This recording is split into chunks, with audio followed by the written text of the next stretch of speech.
Anda kembali di Dialog Nusantara Siang. Pemirsa, masih bersama kami Ajeng Jatikusuma selaku manajer konseling Sahabat Kapas. Ya Mbak Ajeng, kita lanjutkan lagi perbincangan kita. Tadi kan Mbak Ajeng sudah menyinggung sedikit mengenai apa itu kekerasan, pengertian dari kekerasan pada anak ya Mbak ya. Dan ini tidak didefinisikan terbatas hanya pada kekerasan fisik ya Mbak ya. Mungkin boleh Mbak, apa saja yang sudah termasuk atau yang dapat kita didefinisikan sebagai kekerasan pada anak Mbak? Boleh diceritakan lebih lanjut? Oh, baik. Terkait dengan kekerasan tadi ya, mungkin, banyak, orang juga masih mikirnya kekerasan itu Betul. bisa berupa fisik aja begitu ya, mungkin dengan menampar ataupun me menjewer begitu. Tapi sebenarnya ada jenis kekerasan yang lain gitu, misalnya berupa kekerasan verbal. Kekerasan verbal itu bisa berupa ucapan yang menyakiti orang lain, itu juga disebut kekerasan. Mungkin, bagi para orang tua, mungkin masih menganggap bahwa kekerasan itu bentuk dari pendisiplinan, padahal itu merupakan 2 hal yang berbeda. Ketika salah satu pihak sudah merasa dirugikan atau eee, memiliki dampak bagi dirinya, itu sudah disebut kekerasan sebenarnya, seperti itu. Baik, baik. Artinya, kekerasan pada anak ini tidak hanya mencakup kekerasan fisik saja ya, Mbak, ya. Baik, menurut Mbak Ajeng sendiri bagaimana caranya mencegah kekerasan pada anak, Mbak? Oke, bagaimana cara orang tua ya atau orang lain melakukan kekerasan kepada anak? Yang pertama yang paling penting menurut saya adalah dengan menyadari atau pemahaman dulu terkait kekerasan itu sendiri, Kak. Jadi harus tahu, apa sih dampaknya bagi kekerasan itu bagi secara fisik maupun psikis. Kalau sudah muncul kesadaran akan besarnya dampak dari kekerasan itu, otomatis kita akan berusaha untuk mencegah ataupun memutuskan, kekerasan itu. Karena kalau, sebenarnya gini, Kak, kekerasan itu kan seperti siklus ya modelnya ya, atau, ya siklus atau terus berputar kayak gitu. Jadi dampaknya akan terus terbawa sampai ke depan kayak gitu. Jadi langkahnya itu dipahami dulu apa itu perasaan dan dampaknya seperti apa. Kalau sudah muncul, seperti itu kemudian juga belajar untuk bagaimana cara pola asuh, terkait dengan pola asuh juga. Orang tua perlu nih, menyadari bahwa, mmm, pola asuh yang baik itu seperti apa, itu juga perlu dipersiapkan.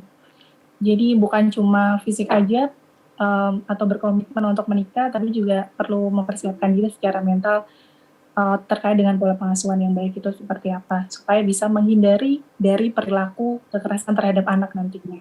Baik, Mbak. Apa yang harus dilakukan agar para calon orang tua atau orang tua mengerti dengan baik tentang kekerasan apapun bentuknya ini tidak boleh dilakukan, Mbak?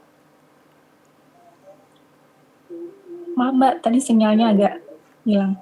Baik, ya. Apa yang Boleh harus diulangi? dilakukan agar para calon orang tua itu mengerti dengan baik bahwa kekerasan apapun bentuknya itu tidak boleh dilakukan? Oh, baik.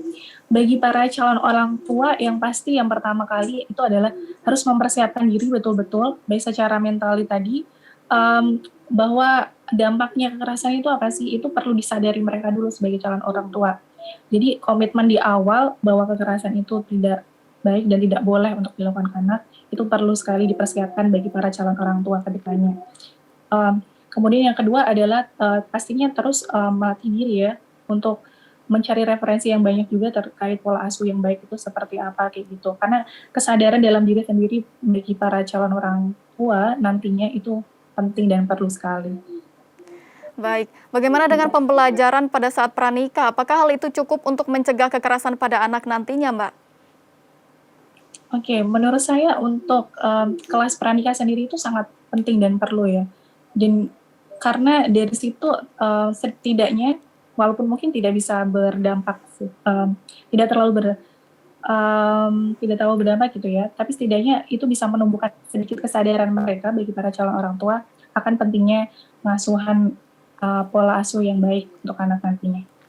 Baik, apakah pemerintah dalam hal ini juga perlu turut andil, Mbak? Mengingat kekerasan pada anak kan sering terjadi ya, dan lalu kalau, perlu peran seperti apa yang dapat dilakukan oleh pemerintah? Baik, mungkin peran dari pemerintah bisa melalui dari sosialisasi dan edukasi yang mereka lakukan ya, dengan bekerja sama, antar dinasnya untuk mensosialisasikan akan pentingnya pola asuh itu tadi kepada para calon pasangan gitu. Jadi pemerintah perlu sekali untuk melakukan edukasi dan sosialisasi terkait ini kepada masyarakat. Baik, terakhir Mbak, apa harapan Anda terhadap penanganan kasus kekerasan anak di Indonesia? Oke, harapan kami pastinya terutama sebagai keluarga atau orang tua itu merupakan support system dari anak yang paling besar. Jadi kalau bisa memang harus memahami dan memenuhi segala kebutuhan anak, baik secara fisiknya, mentalnya, maupun sosialnya seperti itu. Dan harapannya tidak ada lagi orang tua yang melakukan kekerasan kepada anaknya dengan alibi atau embel-embel sebagai pendisiplinan kepada anak. Baik, artinya kasus ini sudah tidak boleh lagi kita anggap remeh ya Mbak ya, dan perlu banyak kerjasama dari berbagai pihak seperti pemerintah, swasta, dan juga masyarakatnya itu sendiri ya Mbak, untuk bisa Iya, menangani betul. atau bahkan mencegah kasus kekerasan yang terjadi pada anak. Ya terima kasih Ajeng Jati Kusuma selaku manajer konseling Sahabat Kapas telah bergabung bersama kami di Dialog Nusantara Siang. Selamat melanjutkan aktivitasnya kembali, sampai jumpa.